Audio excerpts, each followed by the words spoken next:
হি, পানি এত ঠান্ডা হয়ে গেল কিভাবে ভাই? মনে হচ্ছে ঠান্ডাটা বেড়ে গেছে। হ্যাঁ ভাইয়া, সত্যি। বাঁচাও বাঁচাও, আমাদের কেউ আসো, আমাদের একটু সাহায্য করো, সাহায্য করো আমাদের। আরে জলপারা, তোমরা পানির বাইরে কি করতেছো? হে মানুষ, ঠান্ডা চলে আসছে, আর ঠান্ডার জন্য আমাদের নদীর পানিও ঠান্ডা হয়ে গেছে। তুমি যদি আমাদের জন্য পানি গরম করো তাহলে আমরা তোমার ইচ্ছা পূরণ করব। তাহলে নিজেই ইচ্ছা পূরণ করে পানি গরম করে নাও, আমরা আমাদের ইচ্ছা পূরণ করতে পারি না। আচ্ছা, তাহলে আমি একটা ব্যবস্থা করতেছি তোমাদের জন্য। এই তো জলফরা, চলে আসছি আমি। হ্যাঁ, এবার কারেন্টের লাইনটা দিয়ে এই হিটারটা এবার পানিতে দিয়ে দেই। যাও, এবার তোমাদের পানি গরম হয়ে গেছে।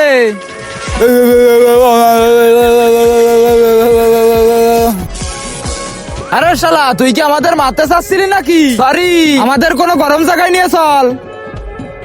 চলো এবার তোমাদের আগুনের কাছে নিয়ে যাই।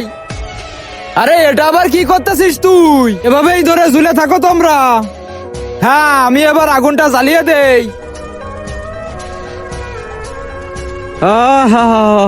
গরম লাগে এবার তোমাদের? এবার আমার ইচ্ছা পূরণ করবে তোমরা? হ্যাঁ, আরে এই আগুন তো নিভে গেছে। এমন কিছু কাজ যাতে অনেক আগুন হয়। বেশি আগুন, দাঁড়াও এখনই আনতেছি। এটা আবার কি এনেছিস তুই? এটা এটা হলো পেট্রোল। দাঁড়াও, এই পেট্রোলটা এবার ভালো করে এখানে মিশিয়ে দেই। হ্যাঁ, সব ঢালা হয়ে গেছে। এবার এখানে আগুনটা জ্বালিয়ে দিলেই তোমাদের গরম লাগবে। তার আগে যারা চ্যানেলটিকে সাবস্ক্রাইব করে দিবে তার মা বাবা যেন অনেকদিন বেঁচে থাকে, আর যারা ভিডিওতে লাইক কমেন্ট করবে তাদের মনের আশা যেন পূরণ হয়, কমেন্টে বলে যাও আই লাভ ইউ মা বাবা। আরে শালা, এটা তো কঙ্কাল ভিসভিরাই হয়ে গেল। জলদি ভালাই আমি এখান থেকে।